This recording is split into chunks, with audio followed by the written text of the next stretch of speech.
الحمد لله نحمده ونستعينه ونستغفره ونؤمن به ونتوكل عليه ونعوذ بالله من شرور أنفسنا ومن سيئات أعمالنا من يهده الله فلا مضل له ومن يضلله فلا هادي له ونشهد أن لا إله إلا الله وحده لا شريك له ونشهد أن سيدنا ومولانا محمدا عبده ورسوله صلى الله عليه وعلى آله وأصحابه وأتباعه وأزواجه وذرياته أجمعين أما بعد فأعوذ بالله من الشيطان الرجيم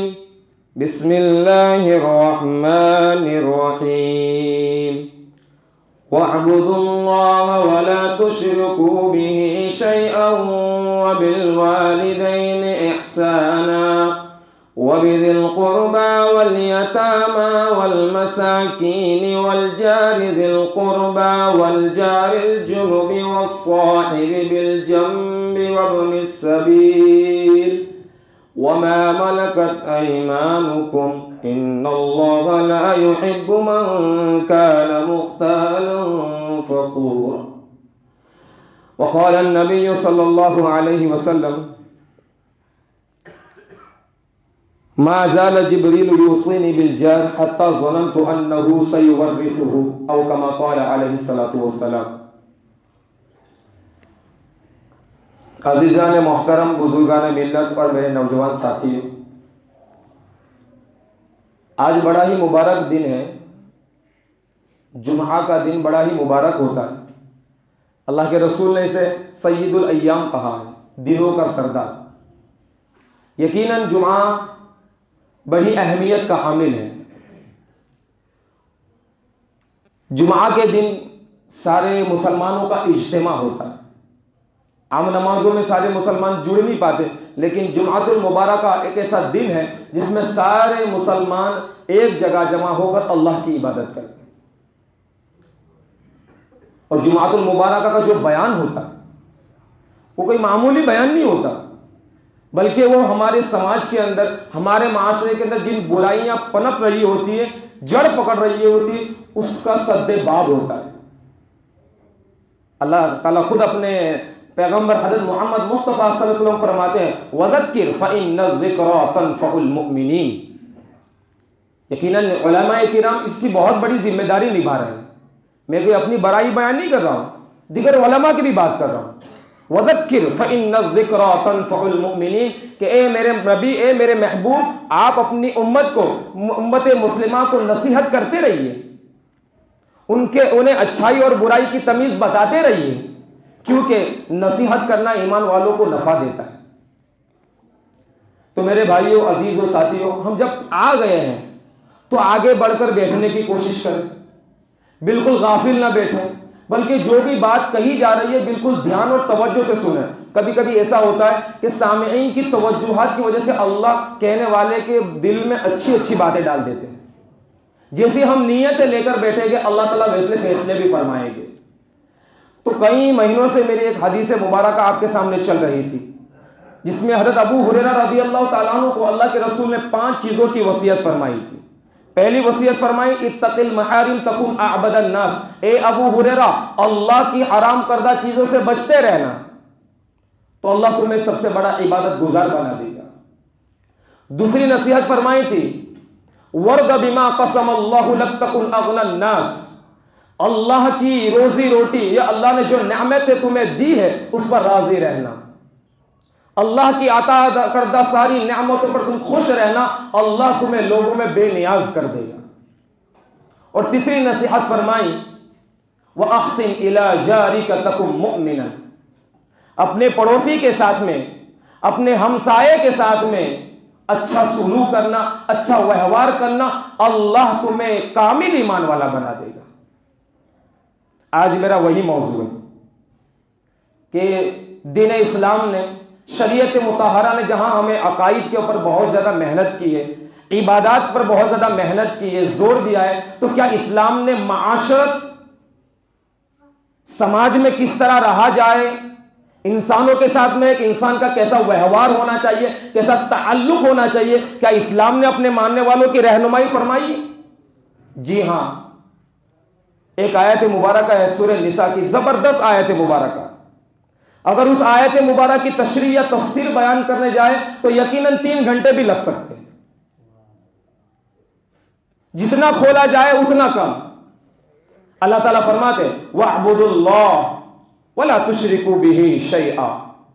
اللہ تعالیٰ فرماتے اللہ ہی کی عبادت کرتے رہا کرو اور اس کے ساتھ کسی چیز کو شریک مت کرو. اس کی صفات میں، اس کی عبادات میں کسی کو بھی شریک مت کرو. صرف اسی کی عبادت کی جائے، صرف اسی کی پوجا کی جائے، صرف اسی کی پرستش کی جائے. اللہ یہ حکم دیتے ہیں. اور پھر فرمایا وَبِالْوَالِدَيْنِ إِحْسَانًا. اپنی عبادت کے ساتھ اس کے آگے والے جملے میں اللہ فرماتے ہیں سب سے پہلے دنیا کے اندر انسانوں میں اگر کوئی احسان کی، اگر کوئی مستحق ہستیاں ہیں، اگر ہمارے اچھے برتاؤ کی، اچھے ویوہار کی اگر کوئی ہستیاں ہے تو وہ والدین ہیں. وَبِالْوَالِدَيْنِ إِحْسَانًا. والدین کے ساتھ میں اچھا سلوک کرو. آج یہ موضوع نہیں ہے میرا. وَبِذِي الْقُرْبَى. اور اپنے قریبی رشتہ داروں کے ساتھ بھی اچھا تعلق بناؤ، ان کے ساتھ میں احسان کا معاملہ کرو. وَالْيَتَامَى. یتیموں کے ساتھ میں، جن کے سروں سے باپ کا سہارا، ماں باپ کا سہارا اڑ گیا، ایسے یتیم اور لاچار اور بے بس لوگوں کے ساتھ میں بھی احسان کا معاملہ کرو. یہ ہمیں اسلام ہدایت کرتا ہے.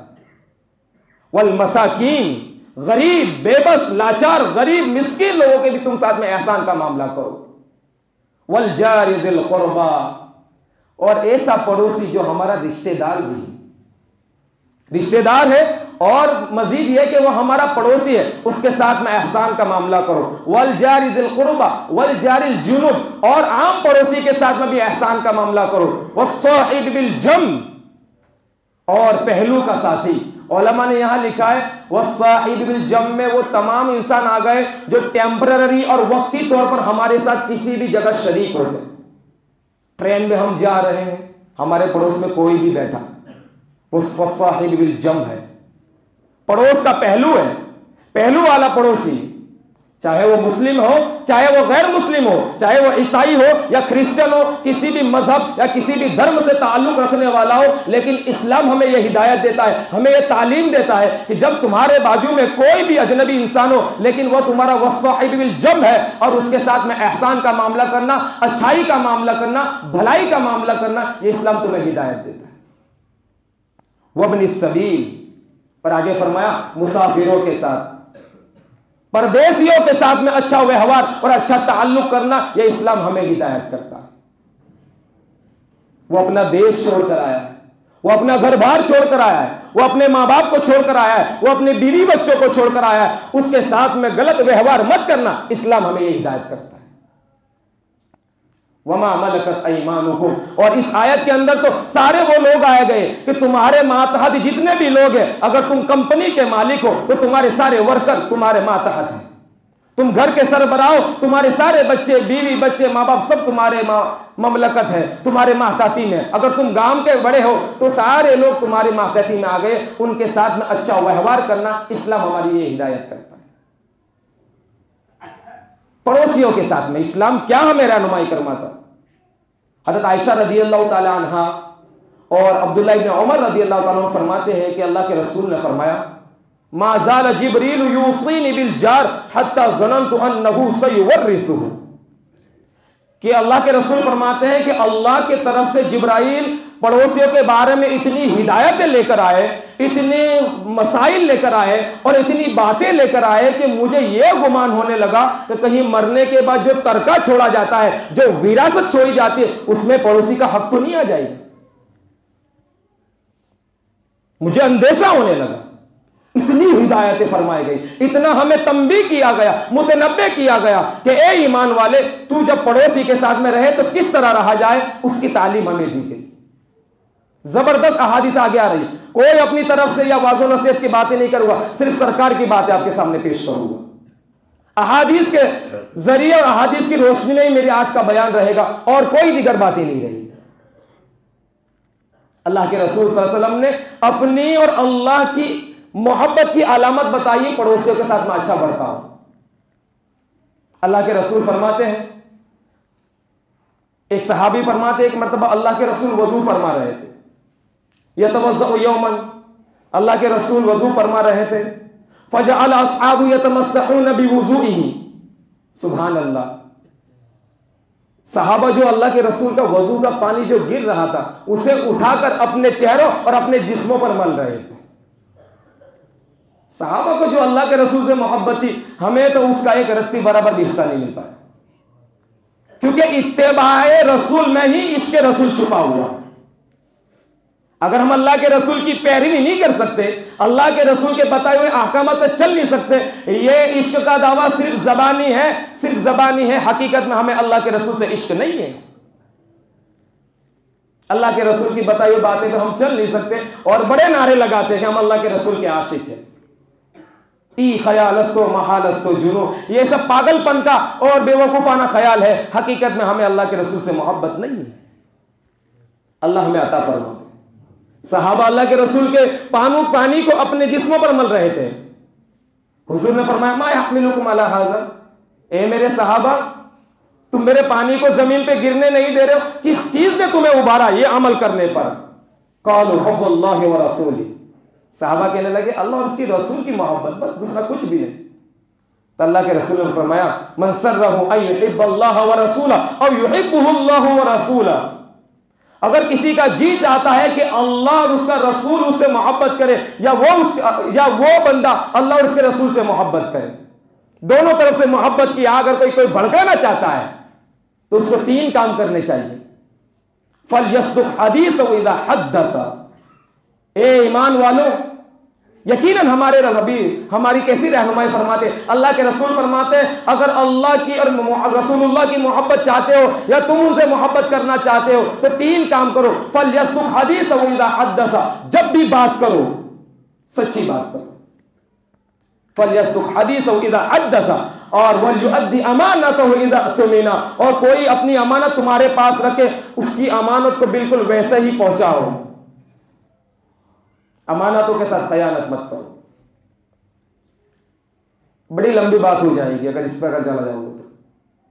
اور تیسری فرمایا وَلْيُحْسِنْ جَارَ مَنْ جَاوَرَهُ، تمہارا پڑوس میں رہنے والا کوئی بھی ہو اس کے ساتھ میں احسان کا معاملہ کرنا. اللہ اور اس کے رسول کی محبت مل جائے گی، اللہ تمہیں اور اللہ کے رسول کا محب بنا لے گا. دونوں طرف سے عشق و محبت کی آگ بڑھ جائے گی اگر یہ 3 کام کر لیے. اور آگے تو اللہ کے رسول نے فرمایا من کان یؤمن باللہ والیوم الآخر فلیکرم جارہ، جو اللہ پر ایمان رکھتا ہو یا جس کا اعتقاد ہے کہ اس دنیا سے مر کر ایک اور زندگی ہے، آخرت کی زندگی، جہاں اللہ کے سامنے کھڑا ہونا ہے، جہاں ہمیں حشر کا میدان کا سامنا کرنا ہوگا، اگر اس کی یہ آستھا ہے، اس کا یہ عقیدہ ہے کہ یہ دنیا صرف دنیاوی زندگی نہیں ہے بلکہ آخرت کی زندگی بھی ہے، ایٹرنل لائف بھی ہے جو ہمیشہ ہمیشہ رہے گی، جو کبھی ختم نہیں ہوگی، اگر اس پر اس کا اعتقاد ہے، یقین ہے، تو اس کو چاہیے کہ وہ اپنے پڑوسی کے ساتھ اکرام کا معاملہ کرے.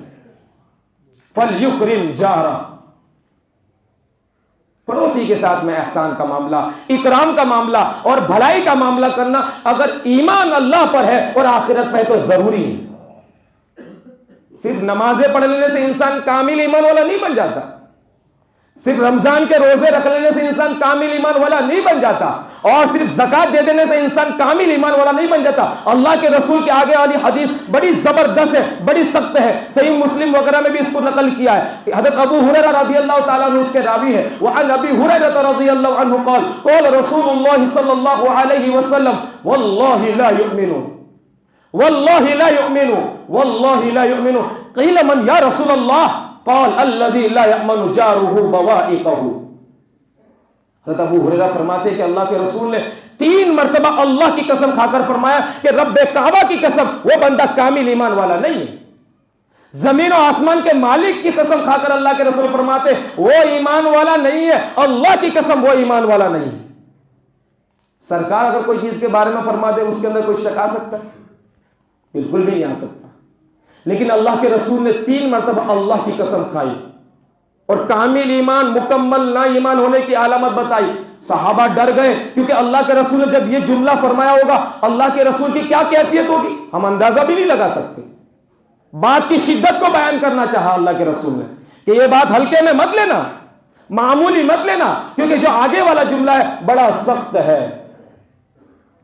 صحابہ نے پوچھا اللہ کے رسول کون ہے، کون ایسا بدبخت ہے، کون ایسا بد نصیب ہے کہ جس کے بارے میں آپ فرماتے ہیں کہ اس کا ایمان کامل نہیں، چاہے کتنی بھی نمازیں پڑھ لے، چاہے کتنے بھی روزے رکھ لے، چاہے کتنے بھی حج کر لے، لیکن اس کا ایمان کامل نہیں، اس کا ایمان مکمل نہیں. اللہ کے رسول نے فرمایا کہ جس کا پڑوسی اس کی تکلیفوں سے، اس کی حرکتوں سے اور اس کی ایذا رسانیوں سے محفوظ نہیں ہے وہ بندہ کامل ایمان والا نہیں. کوئی اندازہ کر سکتا ہے؟ غور تو کرے، ہم اپنے گریبان میں جھانک کر دیکھیں، سوچے، اپنے آپ کو سوچے کہ میں اس پلیٹ فارم پر آ کر کیا اللہ کے رسول کی بات مجھ پر کھری اتر گئی؟ آج ہمارا پڑوسی ہم سے تراس گیا ہے، ہمسایوں کے ساتھ میں ہمارے معاملہ تو ہم اپنے گریبان میں جھانک کر دیکھ لیں. آج ایسا معاملہ ہو چکا ہے کہ اپنے گھر کا کوڑا کرکٹ کچرا ہم سامنے والے کے گھر پہ جا کر ڈالتے ہیں.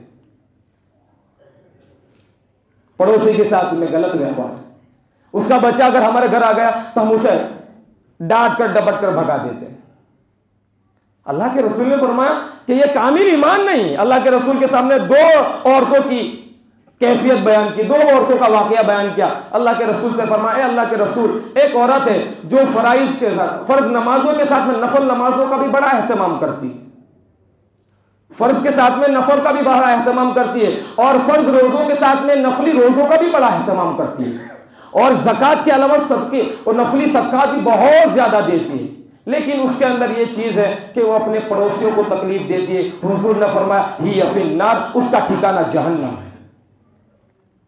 اور ایک عورت کے بارے میں فرمایا کہ ایک عورت صرف فرض نماز پڑھ لیتی ہے، 5 وقت کی فرض نماز ادا کر لیتی ہے، رمضان کے مہینے کے روزے رکھ لیتی ہے، اور جو زکوٰۃ اس پر عائد ہوتی ہے فرض وہ ادا کر لیتی ہے، نفل زیادہ کام نہیں کرتی، نفل عبادتیں زیادہ نہیں کرتی، لیکن اس کے پڑوسی اس سے محفوظ ہے، اس کے پڑوسی اس سے مطمئن ہے، راضی ہے، خوش ہے. اللہ کے رسول نے فرمایا ہی فی الجنہ، اس کا ٹھکانہ جنت ہے. نفل روزے رکھنا، نفل کام کرنا، یہ ساری چیزیں کرنا، اور ہم اپنے آپ کو سمجھتے ہیں کہ میں تو بڑا پکا ایمان والا بن گیا. ارے اللہ کے بندے، کبھی ہم نے اپنے پڑوس میں رہنے والے بندے کے بارے میں پوچھا کہ تجھے مجھ سے کیا تکلیف ہے؟ ایمان والے کی علامت تو یہ اللہ کے رسول فرماتے کہ سامنے والا ہمارے بارے میں یہ خیال رکھنے والا بن جائے کہ یہ مسلمان ہے، یہ امت محمدیہ کا ماننے والا ہے، اس سے مجھے ادنا درجے کی بھی غضب اور تکلیف نہیں پہنچ سکتی. یہ ہے کامل ایمان. اللہ کے رسول فرماتے ہیں لا يدخل الجنت، وہ جنت میں جا ہی نہیں سکتا، پہلے اسے جہنم میں جا کر اپنی غلطیوں کا خمیازہ بھگتنا پڑے گا، اپنے گناہ کی سزا بھگتنی پڑے گی، تب جا کر جنت ملے گی. جو اپنے پڑوسی کے ساتھ میں غلط ویوہار کرے گا. اللہ اکبر کبیرہ. آج یہاں پر بڑے بڑے انسان، چاہے عالم ہو چاہے جاہل ہو، سب اس صف میں آ چکے ہیں کہ آج ہمارا پڑوسی ہم سے محفوظ نہیں ہے. آج پڑوس کی گھر والی، پڑوس کی بیٹی، پڑوس کی بہو آج ہم سے محفوظ نہیں ہے. آگے والی حدیث تو ہمارے رونگٹے کھڑے کر دے گی. امام احمد نے اپنے حدیث کے اندر، اپنی کتاب کے اس حدیث کو بیان فرمایا. اللہ کے رسول صلی اللہ علیہ وسلم ایک مرتبہ اپنے صحابہ کے درمیان جلوہ افروز تھے. حضور صلی اللہ علیہ وسلم نے فرمایا ماذا تقولون فی الزنا، اے میرے صحابہ what is your opinion about زنا، تمہارا کیا خیال ہے زنا کے بارے میں؟ قالوا حرام، صحابہ نے کہا اللہ کے رسول حرام ہے. حرمہ اللہ ورسولہ فهو حرام الى یوم القیامہ، جس چیز کو سرکار دو جہاں اور اللہ اگر حرام کر دے وہ تا قیامت تک حرام رہے گی. حرام ہے زنا، حرام ہے. حضور میدان تیار کر رہے تھے جسے آپ لوگوں کا بھی تیار ہو رہا ہے.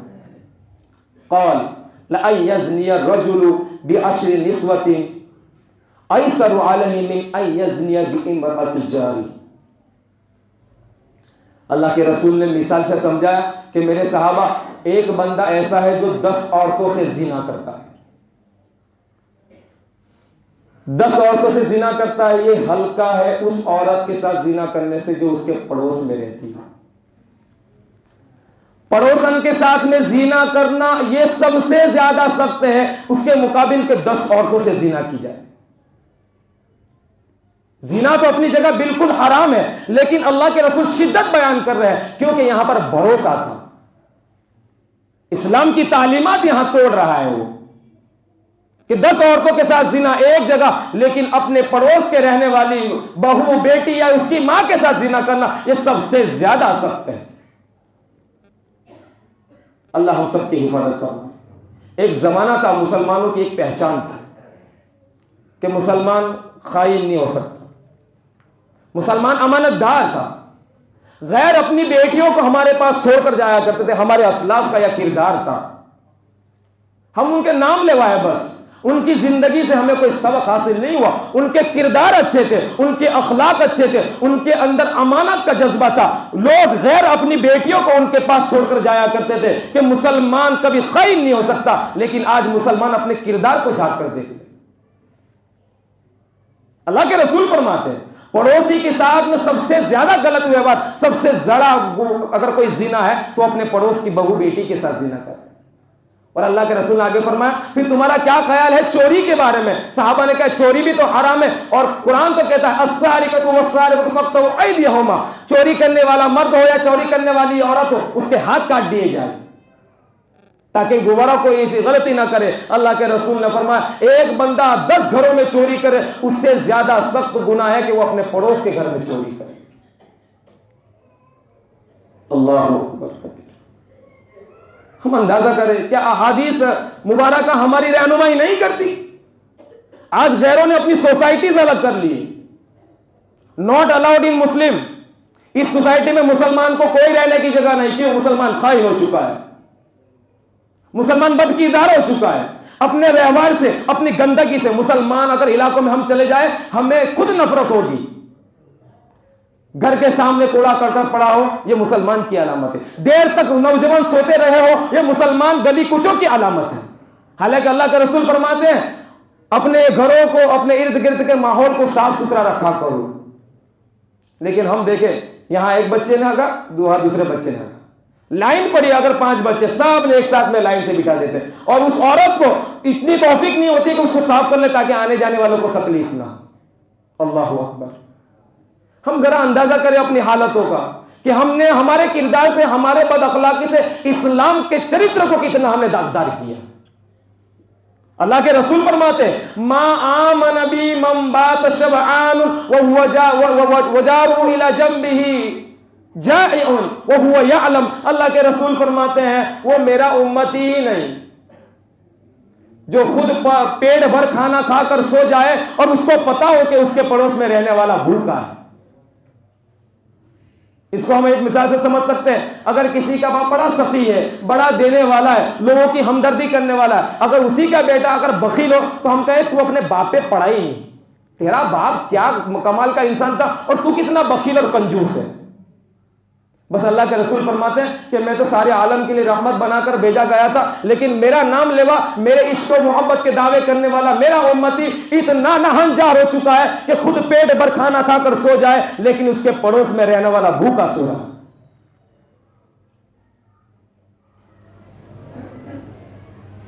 اللہ کے رسول تو خود بھوکے رہ کر دوسروں کو کھلاتے تھے، اللہ کے رسول کا یہ کردار تھا۔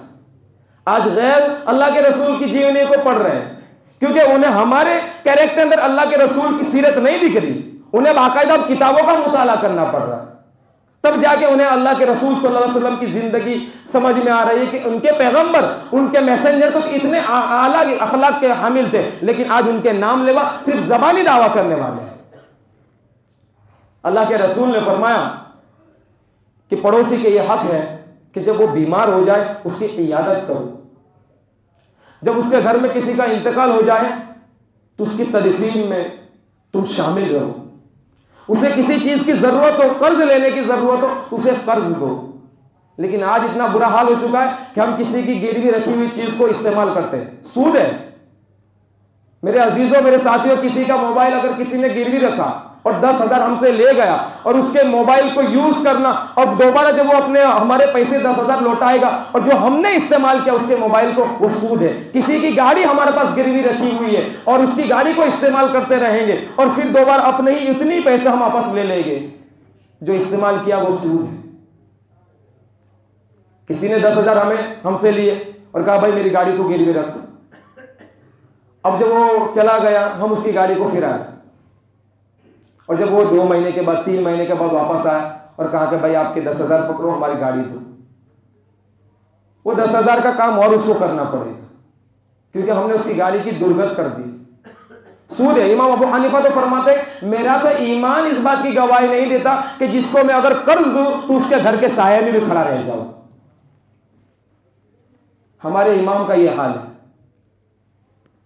اللہ ہمیں صحیح معنی میں ان کا امتی بنا دے اللہ کے رسول کا۔ اللہ کے رسول فرماتے جب وہ پریشان ہو اس کو قرض دو، اور جب وہ بھوکا ہو اس کو کھلاؤ۔ اللہ کے رسول فرماتے جب گھر میں کوئی چیز پکے، اچھی چیز بن رہی ہو اور ہمارے پاس اتنی استطاعت اور طاقت نہیں ہے کہ وہ سامنے والے گھر میں دے، تو جتنا بھی ہو سکے اپنے گھر میں پکتی ہوئی چیز کی خوشبو کو بچاؤ، کیونکہ سامنے والے کے اگر ناک میں چلی گئی اور سامنے والا بھوکا ہے اس کے پاس وہ میسر نہیں، اس کا دل دکھ جائے گا۔ جب گھر میں کوئی چیز لاؤ، اگر دینے کی استطاعت ہو تو بازو والے کو پہنچاؤ، ورنہ وہ چیز لے کر اپنے بچوں کو بھی باہر مت جانے دو، کیونکہ پڑوسی کا بچہ اگر دیکھ لے گا تو اس کا دل دکھ جائے گا۔ اللہ اکبر۔ ایک زمانہ تھا کہ ہم ایک دوسرے کو دے کر کھانا کھایا کرتے تھے، جو کٹوری کا ویوہار تھا ہمارے سماج کے اندر، مکرانے میں تو خاص تھا، لیکن آج وہ ختم ہو چکا ہے۔ اللہ ہم سب کو صحیح معنی میں اللہ کے رسول کا سچا پکا عاشق بنا دے، صرف زبانی دعوے کرنے والے نہیں بلکہ کردار کے اعتبار سے اللہ ہمیں ان کا سچا پکا عاشق بنا دے۔ اللہ تعالی ہم سب کو عمل کی توفیق عطا فرمائے۔ وآخر دعوانا الحمد للہ رب العالمین۔